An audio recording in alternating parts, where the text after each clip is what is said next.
So, with the new Magic the Gathering Final Fantasy crossover set coming out, we have a few of the commanders that have been revealed, one of which is Tifa, martial artist.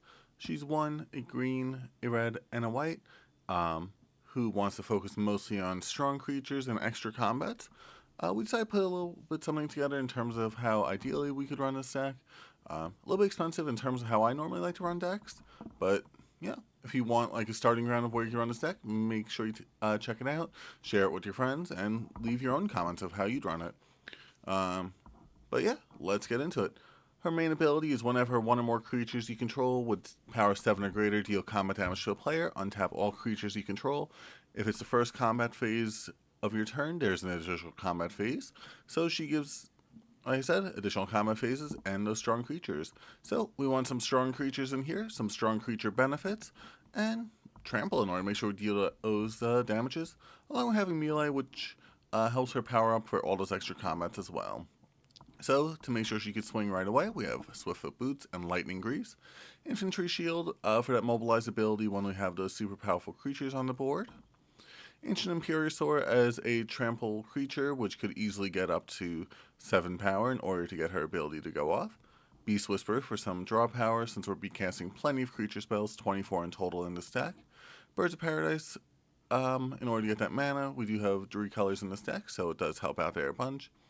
Champion Lamphold, since sometimes we can't always rely on the trample, we have her to make it unblockable, along with sometimes getting her to 7 power or more in order to get that damage in with her. Defiler, in order to get those +1/+1 counters on your creatures. Sometimes your creatures might not start with 7 power greater, but we could get them up there. Along with having Trample itself and only needing one +1/+1 counter in order to get to 7 power greater. Dragonhawk, Fate's Tempest. As soon as I saw this commander, this was one card I knew I had to put into this deck. It focuses on having 4 greater power creatures. It's basically a little bit of draw power, but also a little bit of burn while you're at it. Could deal a lot of damage, could deal a little bit of damage. All depends how many creatures you have. Enduring Courage, once again, similar to Swiftfoot Boots, make sure our creatures can attack right away. Fun part about this one is it does also give +2/+0 and haste along with that in order to make sure we get them up to that power. Since while she requires a 7 power, and we're not really running any equipments in here, a lot of our creatures are close to that 7 power, and it helps us get there. Galta and Mavern, another creature that focuses on having other strong creatures. So if we have, say, our Enduring Courage with the Dragonhawk Fate's Tempest, we get a free 7/7 with that ability. Or, if we have enough creatures, we get some more creatures while we're at it. Galta Primal Hunger, we have all these strong creatures, may as well have a free 2 cost. This one is a little bit trickier to run just because it has Drake Forest needed in order to cast it. But it does get a whole bunch of creatures onto your board for free. It has Trample, it's a 12/12, so still pretty fun there. Goreclaw, or give your creatures Trample, make your strong creatures cheaper to cast. Real fun there. Invasion of Ikoria, search out your creatures. Sometimes you're not always going to have the creatures that you need, so we need some way to get them. Jumbo Cactuar, speaking of creatures with way more than 7 power, especially with all the ways that we have to give it Trample in this deck, can't hurt. Karlach, Fury of Avernus, strong creature, 5/4, gets up to 7/4 with the Enduring Courage, gets you that additional combat phase, which will help you get that melee off. Cutseal, Malamet Exemplar, whenever one or more creatures you control, each with power greater than its base power, deal combat damage to a player, draw a card, a little bit of draw power. Like I said, we have +1/+1 counters, so it'll happen sometimes. But the main focus is so that your opponent can't cast spells during our turn. Most of our plays will happen during our turn, and we don't want to get counterspelled too much. No, I didn't skip over anything.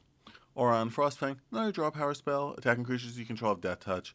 With all those ways we have to give our creatures Trample, the way that Trample and Death Touch work together is that we only need to deal 1 damage to the creature, the rest goes over to our opponent. Ovia, Automatic Artisan, another way to give our creatures Trample, and also get them onto the board for free, basically. Parapet Drasher, whenever one or more dragons you control, where'd it go? Deal combat damage to the opponent. Choose one that hasn't been chosen. Destroy target artifact. A little bit of removal.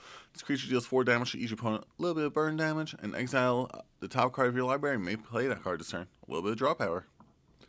Sakura Tribe Elder for that ramp. Samut the Driving Force. It'll help us get our creatures to sometimes just 1, sometimes 2. Sometimes we get real lucky and get to 4 extra power, and also help us cast our other stuff for cheaper. Where are we? Veteran Beast Rider. This helps us out so that since we're going to be swinging in a whole bunch, I don't know why I skipped over some of my cards, it'll make it so that we could do it with ease, a little bit of power bonus when we need it, along with having them untap. Same thing with Seaborn Muse, untap our creatures since we're going to be swinging in so much. Thundermane Dragon, look top card of your deck at any point. You may cast creature spells with power 4 or greater. Once again, basically draw power with all those creatures, along with giving those creatures haste. And final creature is a Pandrel, Hunger Dominus. You know, if we're going to be going in with strong creatures, we may as well go in with super strong creatures for this deck. Alright, and then for our enchantments in this deck, we have Beastmaster Ascension for giving our creatures that +5/+5 when we eventually swing in with enough of them.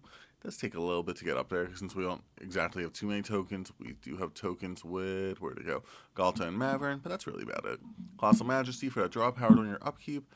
Concordant Crossroads, another way to give our creatures that haste. Elemental Bond for that draw power. Garruk's Uprising for trample along with some draw power. Greater Good, a lot of draw power.